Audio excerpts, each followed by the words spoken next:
Hello and welcome to the WB Mason Coaches Report on GoHofstra.com. I'm Jim Sheehan, joined by the Hofstra Pride head wrestling coach Dennis Papadatos. And coach, the end of a very two-week period, 6 matches for the Pride. This past weekend, 1-2, defeating Bloomsburg and losing to Air Force and Binghamton Sunday. Your assessment on Friday and Sunday? The same thing I said on the when we did after matches. It all comes down to confidence and believing you're going to win situations. That's kind of what happened at Air Force. Air Force was a little more, they weren't so sure either, but they executed better because we were a little hesitant. Binghamton was pretty confident that they were better than us. I still don't fully believe it, but they believed it and our guys believed it, so that's why that happened. That's what happens. And as I keep saying, when you're confident or someone else is, when you're not sure, you may not think you're going to lose, but you're not confident you're going to win. You hesitate, and while you hesitate, the other guy that's confident executes, and while he executes, he builds leads on you, and then it's steamroll. So, got to focus on that, and that also stems from the top. Confidence is part of the reason that you're supposed to be, coaches are supposed to give the guys a little more confidence. So I got to adjust some things. The guys got to work on some things, and we'll hopefully made some adjustments. We've already kind of pinpointed some things we wanted to do to change some things. So hopefully they work. We're pretty confident they will. Losing to Air Force 21-12 on Friday and then bouncing back in the first match on Sunday against Bloomsburg 27-12. The Bloomsburg match, that was a case of believing that we were going to win. Yeah, and again, nothing against Bloomsburg. He's doing a good job. They lost to Indiana by a point this year, the Big Ten Indiana, and they're progressively getting better. But our guys believe that we were better than them. And I think the Bloomsburg guys they weren't sure if they were going to win, but and we executed when it mattered for the most part. Obviously they won some matches, but they'll continue to get better, but hopefully so will we. But that's a prime example of there was an expectation that we were going to beat them. The guys felt it, and the guys executed, and we beat them. And Binghamton, I think that surprised many people that the Pride only won 197 and 285, Nays and Mike Hughes. Well, yes, and I will tell you this. Coming into the dual meet, those were the only 2 weights we were heavily favored in. On paper, those were the only 2 weights that we were definitely supposed to win. And on paper, I would say the only 2 weights they were definitely supposed to win was 84 for sure, and most likely 49, especially, Connor Moore, who's doing a great job, by the way.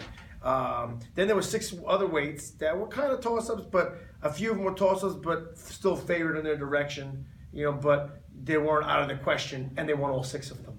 They won the 2 they were supposed to. They won the 6 that people were like, They won all 6 of them, then we won the only 2 that we were supposed to. So, that's the problem. They won all 6 of those. 25, 33, 41 were big ones. 57.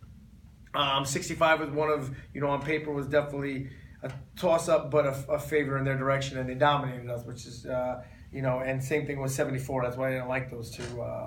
But so 4 of the other 6 were complete, like, let's see what's going to happen here, and they won all 4 of those, plus the other 2 that were kind of toss-ups.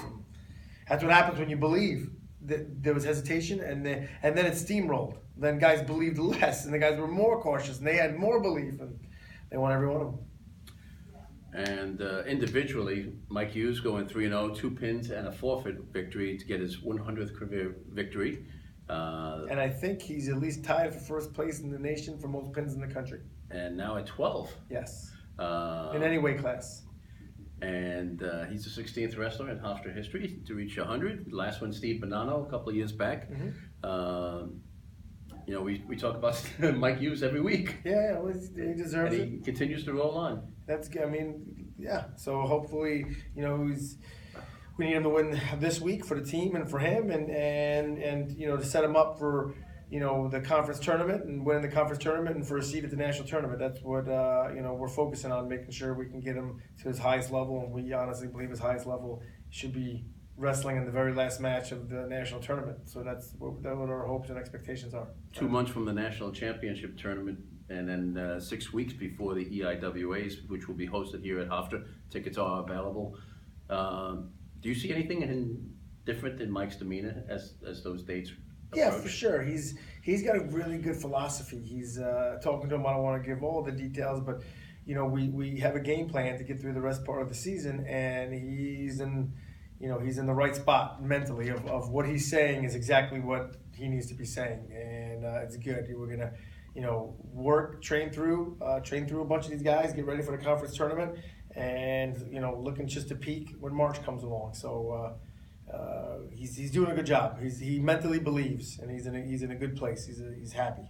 Okay, this week it slows down a little bit for the Pride, but you do face a big-time team in the Scarlet Knights of Rutgers this Friday over in Piscataway. Rutgers ranked 16th in the USA Today NWCA Coaches Poll and 14th by Intermat. 4-3, pretty good. Yeah, and 4-3 with a big hard schedule, and also if you want to you say it's one match, but if you make an all-star team of the last 6 teams we wrestled, they would have a hard time beating this team. So, I think we've wrestled 2 ranked kids in those 6, maybe 3, and this team has 6. 6, yeah. You know what I mean? So, so they're a good team, and that's why they're on the schedule, and that's why we're going there, because it's a hostile place to wrestle to get guys ready. So we're excited, and guys are going to have to battle, because they're going to battle no matter who they're going to put in there. They're also a team that's very deep, that if one of their guys who's ranked 10th in the country is in wrestling, the guy that got behind him is only not ranked because you can only rank one guy per team. He's probably their backups are very good, just like Oklahoma State and Ohio State. So they probably have 20, 25 guys that are really, really good in the team, and you can only start 10 of them. So we'll see who we wrestle. It is a home match for them, and I'm sure they'll wrestle what they think is best, and we're gonna go out and we're gonna go compete, and that's the opportunity to go, and like everyone else, you go in to win the dual meet. I'm not going in to not try to win the dual meet, and we worked on, like I said, belief, confidence, laying it on the line, and we'll see what happens. All right, then best of luck to you at the Rack in Piscataway, New Jersey. And we'll talk to you next week. I appreciate it. Appreciate you having me. Like I said, the EIWA tickets are for sale, and I believe we got our first stash of NCAA tickets that we're also going to start selling. So it'd be great if people pack the stands and Hofstra gear for the IWAs and at the national tournament. And thank you for watching the WB Mason Coaches Report on GoHofstra.com.